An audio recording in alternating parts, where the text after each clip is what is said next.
স্নিগ্ধ শিশির ভেজা সবুজে মায়া, মায়াবী মাটির বুকে শ্যামল ছায়া, ডেকে বলে এসো কাছে বন্ধু তুমি, স্বপ্নে পাওয়া আমার জন্মভূমি। মাই ট্যুরিজম, মাই ট্যুরিজম।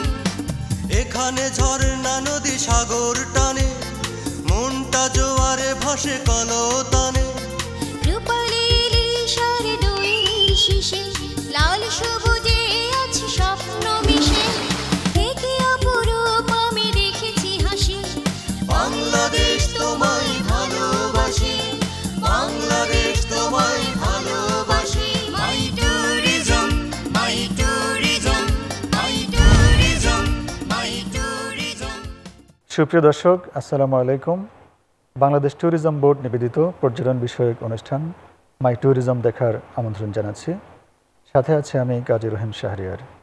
বরাবরের মতো এই পর্বে রয়েছে একটি পর্যটন কেন্দ্র নিয়ে বিশেষ প্রতিবেদন, পর্যটন শিল্প বিষয়ে অভিজ্ঞ দুজন সম্মানিত অতিথির সঙ্গে আলোচনা, পর্যটন শিল্প বিষয়ক কুইজ প্রতিযোগিতা এবং পর্যটকদের জন্য প্রয়োজনীয় টিপস। আপনারা জানেন বাংলাদেশের 64টি জেলায় অসংখ্য পর্যটন এলাকা ছড়িয়ে ছিটিয়ে আছে। আমরা মাই ট্যুরিজম অনুষ্ঠানে আপনাদের সামনে তা তুলে ধরছি নিয়মিত। আজ আমরা আপনাদের নিয়ে যাচ্ছি তামান্না ওয়ার্ল্ড ফ্যামিলি পার্কে। রাজধানী ঢাকার খুব কাছাকাছি দিনে দিনে বেরিয়ে আসা যায় এমন পার্কগুলোর মধ্যে তামান্না ওয়ার্ল্ড ফ্যামিলি পার্ক অন্যতম। রাজধানীর মিরপুর 1 শাহ আলী বেড়িবাঁধ সংলগ্ন গড়ান চটবাড়িতে গ্রামীণ ছায়াঘেরা মনোরম পরিবেশে গড়ে উঠেছে তামান্না ওয়ার্ল্ড ফ্যামিলি পার্ক। বোটানিক্যাল গার্ডেনের পশ্চিম পাশে অবস্থিত এই অ্যামিউজমেন্ট পার্কে পারিবারিক বিনোদনের জন্য রয়েছে সব ধরনের সুযোগ সুবিধা। গেটের আনুষ্ঠানিকতা শেষ করে ভিতরে প্রবেশ করতেই দেখবেন পুরো পার্ক জুড়ে রয়েছে অসংখ্য সবুজ বৃক্ষরাজি ও বর্ণিল ফুলের সমারোহ, যা আপনাকে দেবে সুনিবিড় ছায়া ও অনাবিল প্রশান্তি। বিশুদ্ধ নির্মল বাতাস মন প্রাণ জুড়িয়ে দেবে নিমেষেই। সুস্থ বিনোদনের বিষয়টি খুবই গুরুত্বের সঙ্গে বিবেচনা করা হয়েছে এখানে। ওয়াটার প্লেগ্রাউন্ড সহ সব ধরনের অ্যামিউজমেন্ট ও বিনোদনের ব্যবস্থা রয়েছে।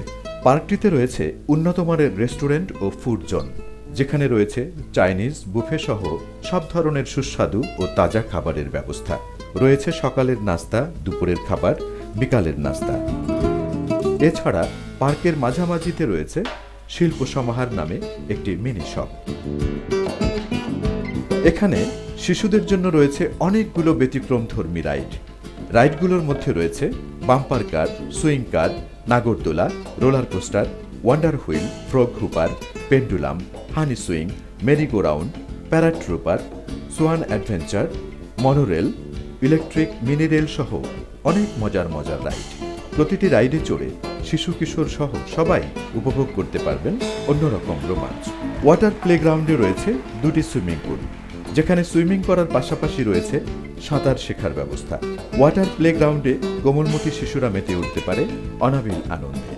পার্কটিতে রয়েছে পিকনিক, জন্মদিন, বিয়ে, কর্পোরেট মিটিং সহ যে কোনো সামাজিক অনুষ্ঠান আয়োজনের সুযোগ।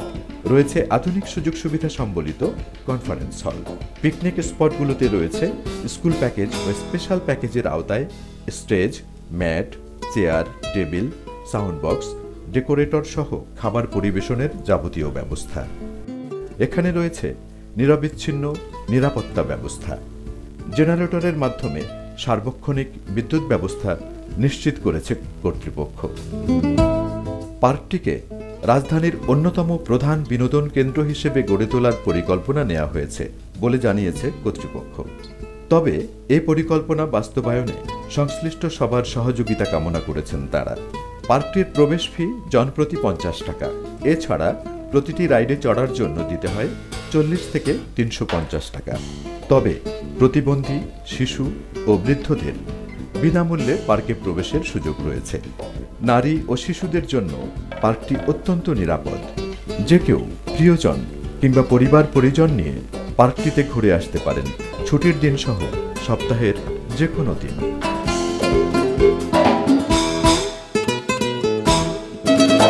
আপনারা এতক্ষণ দেখছিলেন তামান্না ওয়ার্ল্ড ফ্যামিলি পার্ক নিয়ে একটি বিশেষ প্রতিবেদন। নিশ্চিত ছোট্ট একটি বিরতি, আমাদের সাথেই থাকুন।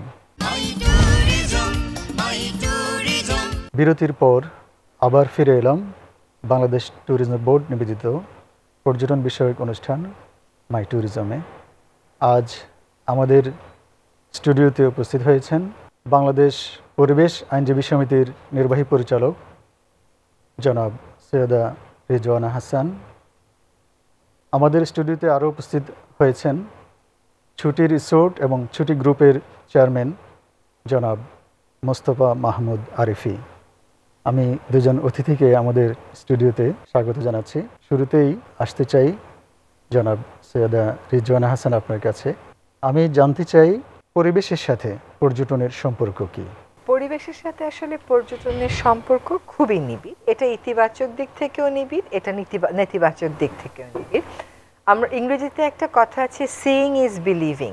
দেখলে আপনি যতটা বিশ্বাস করবেন ওই রকম বিশ্বাস কোনো বর্ণনা থেকে উঠে আসলে আপনি করবেন না। আমি যখন একটি সুন্দর জায়গা দেখব, ওটাকে রক্ষার জন্য আমার ভিতরে যে একটা আবেদনের সৃষ্টি হবে, অন্যের বর্ণনায় পড়ে বা পত্রিকায় পড়ে আপনার টেলিভিশন দেখে সে জিনিসটা হবে না। ফলে আমার নিজের জন্য দেখা এবং তারপরেই রক্ষার সংগ্রামে নিয়োজিত হওয়াটা হচ্ছে অনেক বেশি কার্যকর একটা উপায়।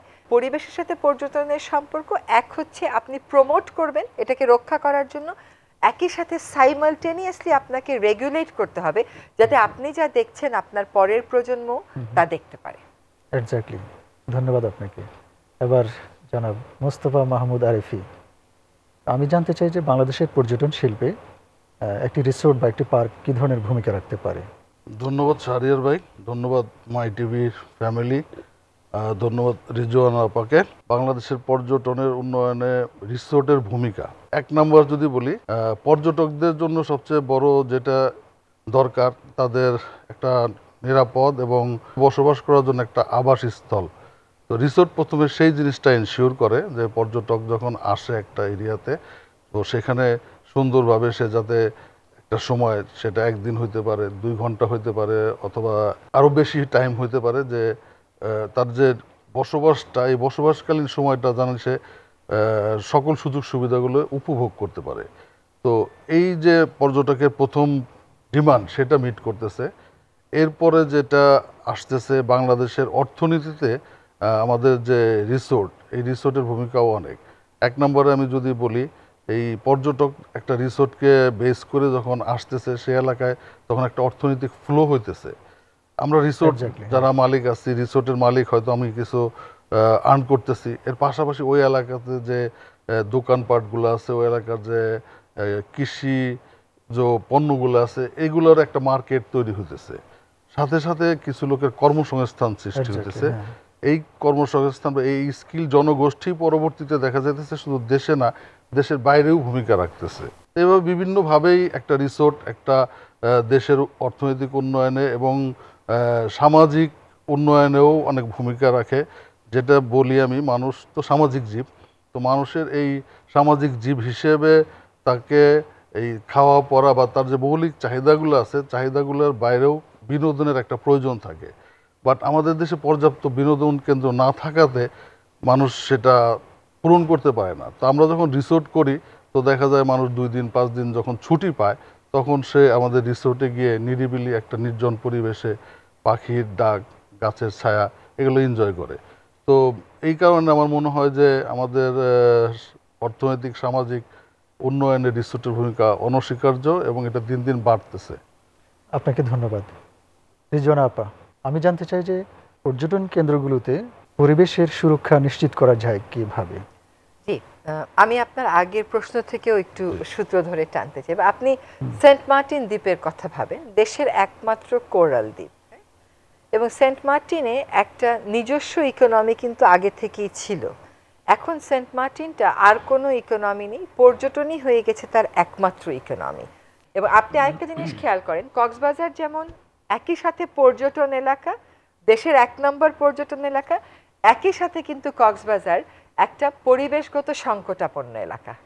এখান থেকে আপনি বুঝে যান যে পর্যটন যখন অনিয়ন্ত্রিত হয়ে যায় তখন আসলে এটাকে সংকটাপন্ন এলাকা হিসেবে ঘোষণা করা হয়। আপনাকে পর্যটন রাখতে গেলেও না বলতে শিখতে হবে।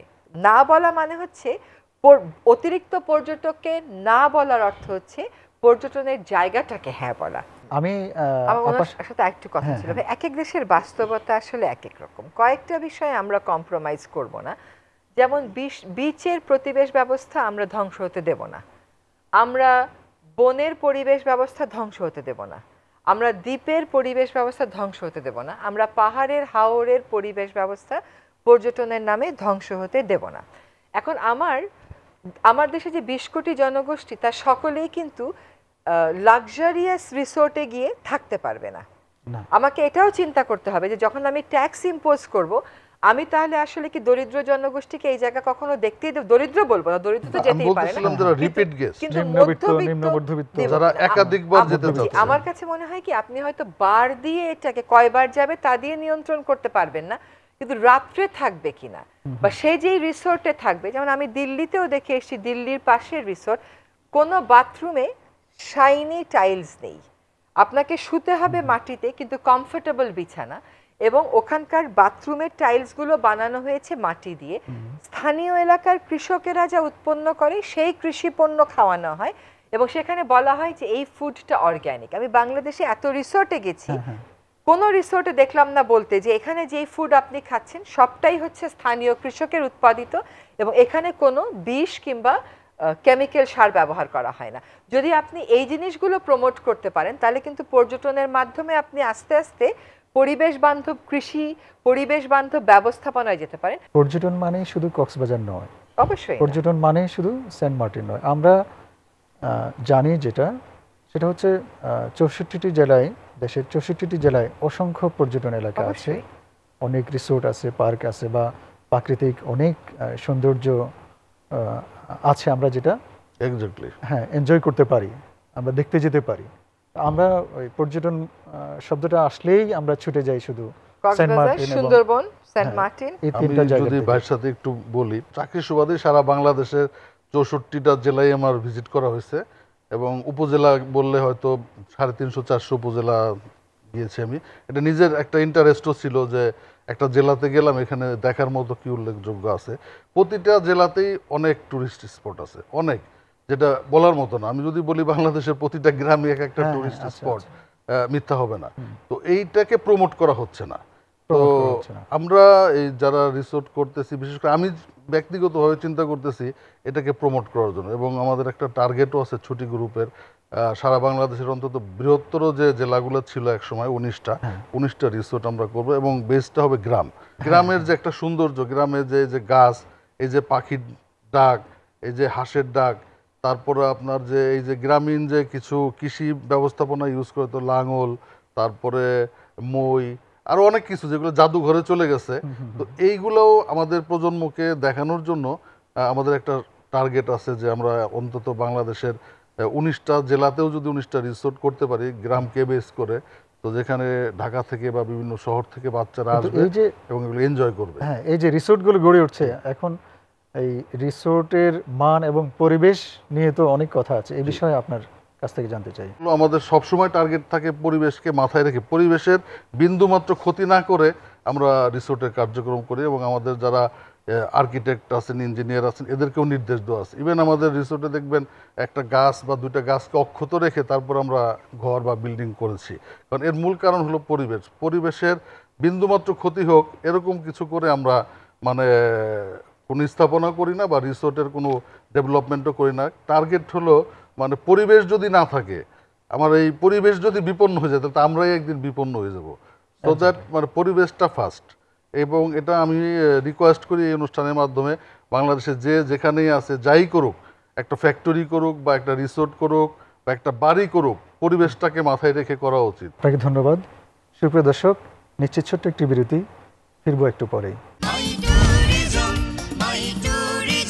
দর্শক, বিরতির পর আবার ফিরে এলাম বাংলাদেশ ট্যুরিজম বোর্ড নিবেদিত পর্যটন বিষয়ক অনুষ্ঠান মাই ট্যুরিজমে।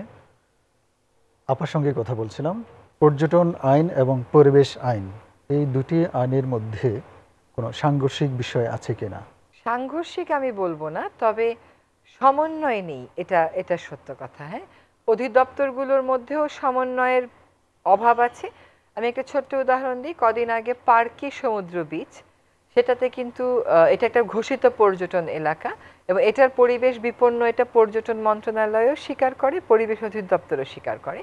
সেখানে একটা প্রতিষ্ঠানের একটি জাহাজ এসে আটকে গেল এবং সেই প্রতিষ্ঠান হাইকোর্ট থেকে নির্দেশ নিয়ে নিল, পরবর্তীতে সুপ্রিম কোর্ট কর্তৃকও সেই আদেশ আপহোল্ড করা হলো যে এখানে এই জাহাজটা যেহেতু আটকে পড়েছে কাজে এটা এখানেই ভাঙা হোক।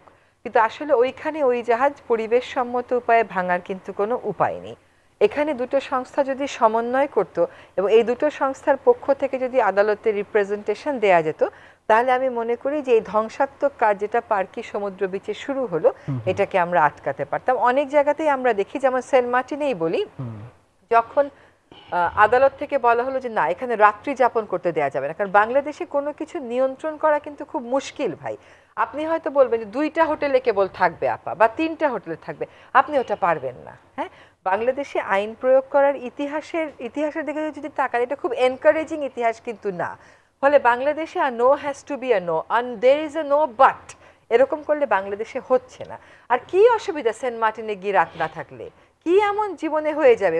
The sky will not fall down, আকাশ তো ভেঙে পড়বে না গিয়ে রাতে না থাকলে। এখানে আমরা দেখেছি যখন পরিবেশ মন্ত্রণালয়ের মাধ্যমে চেষ্টা করলো হোটেল মোটেল মালিক সমিতি, এবং পরিবেশ মন্ত্রণালয় কোনোভাবেই হ্যাঁ বললো না, তখন তারা কি করলো, পর্যটনের ভিতর দিয়ে চলে গেল।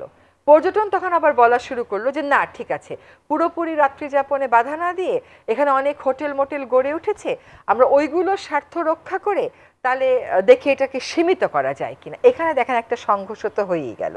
কিন্তু অ্যাজ আই সেড যে এইখানে হোটেলকে না বলা অর্থ হচ্ছে সেন্ট মার্টিনকে হ্যাঁ বলা। আপনি দ্বীপটার পরিবেশ ফিরিয়ে আনেন, তারপরে আপনি দেখেন দ্বীপটা এখন যে অবস্থায় চলে গেছে এটা কিন্তু প্রায় ধ্বংসের মুখে, আসলে এক অর্থে ধ্বংসই হয়ে গেছে। সেন্ট মার্টিনে গেলে আপনি নীরবে কিন্তু প্রকৃতি উপভোগ করতে পারছেন না, অ্যাবসলিউটলি পারছেন না।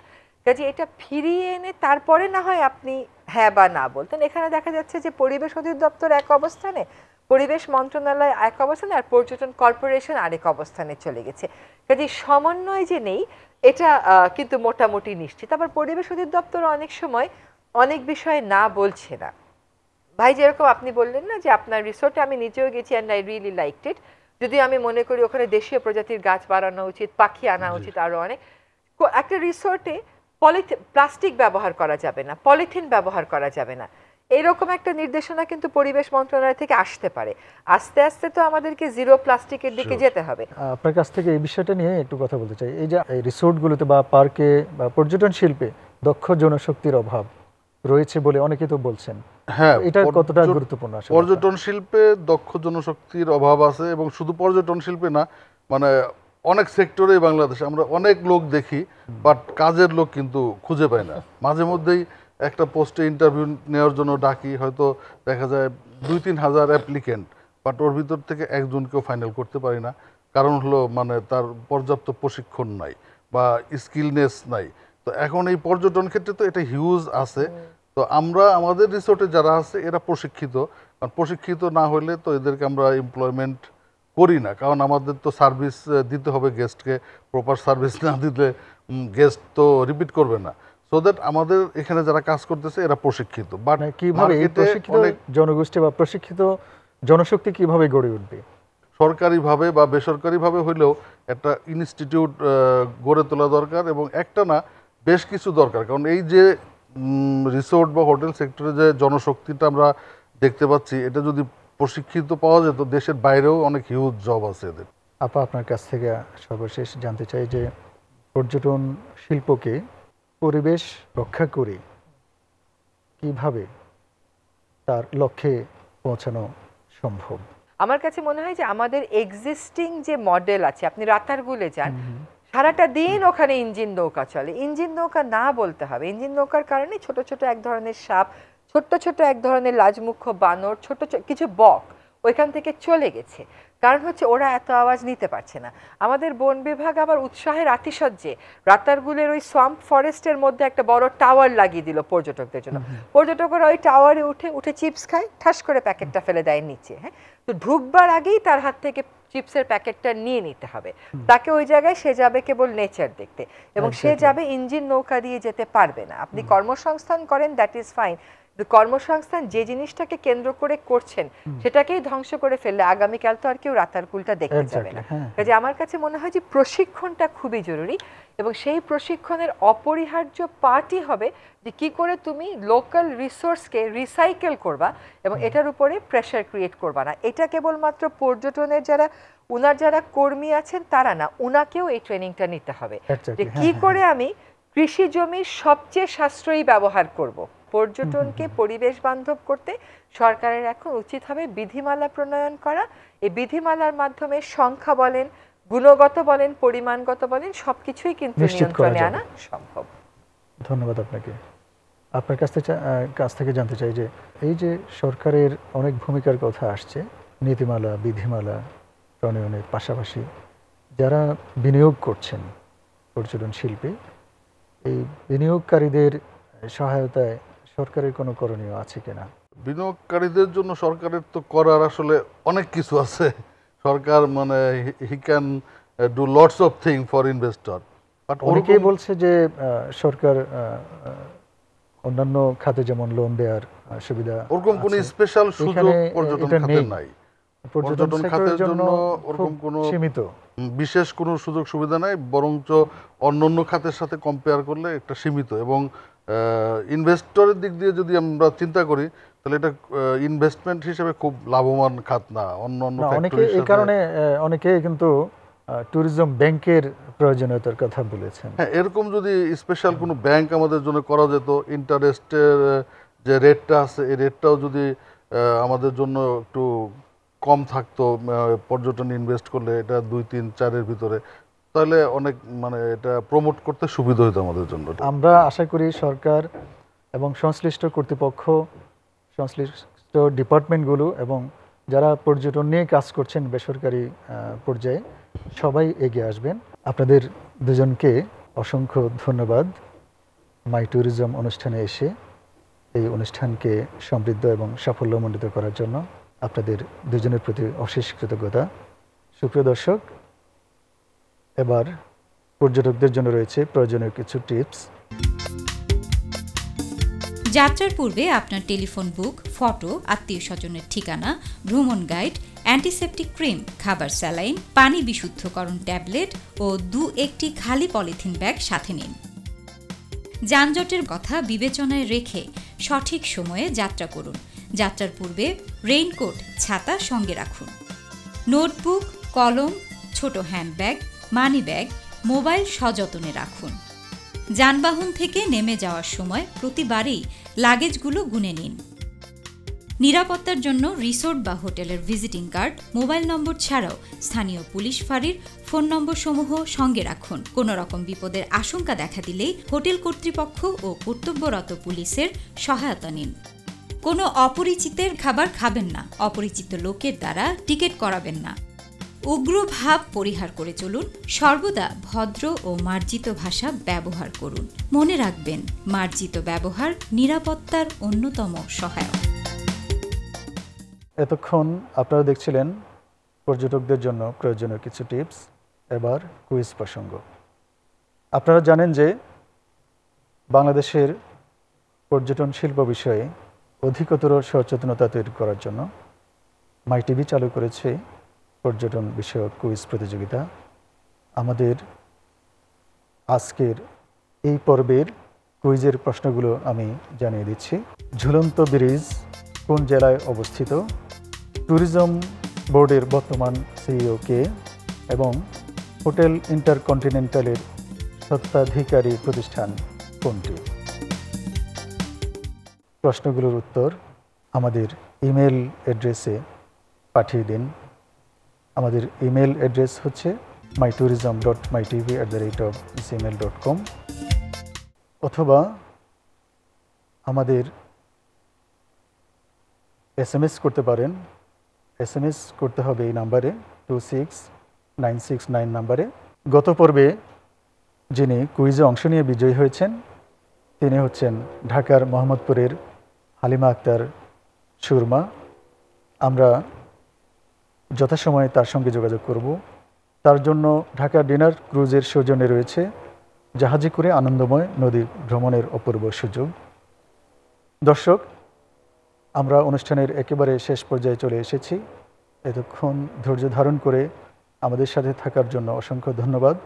দেখা হবে আগামী পর্বে অন্য কোনো অতিথিদের নিয়ে, অন্য কোনো রিসোর্ট বা পার্ক নিয়ে কথা হবে আপনাদের সাথে। ততদিন পর্যন্ত ভালো থাকবেন, সুন্দর থাকবেন। আল্লাহ হাফেজ।